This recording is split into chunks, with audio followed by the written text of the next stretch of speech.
Hola gente, ¿cómo están? Espero y se encuentren bien. Bienvenidos a Reaper the Night. Hoy haremos un resumen de una película e información que es Jackie Chan y el enemigo inmortal.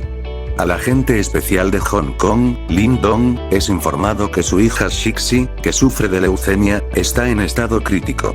Se dirige rápidamente al hospital, pero en el camino, su compañera de trabajo, Xiao Su, le informa que un testigo crítico está en peligro.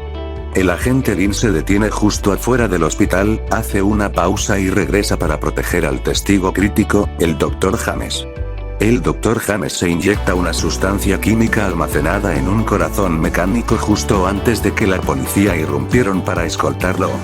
Son emboscados por soldados con exótica armadura negra y armamento de alta tecnología dirigida por un hombre de aspecto monstruoso llamado André, y casi todos en el equipo son asesinados.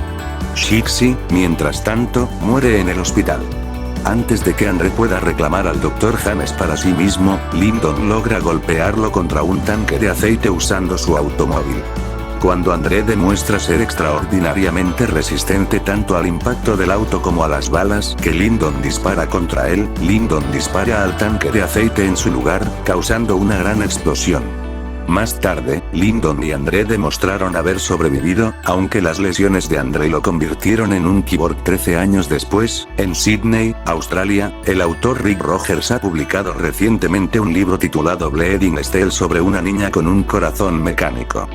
Datos y cifras: país China, año 2017 estreno 22 de diciembre de 2017, China, 6 de julio de 2018, EWA, género, ciencia ficción, duración, 110 minutos, idioma, mandarín.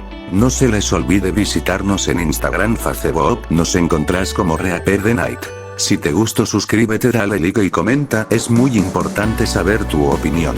Esto es Reaper the Night.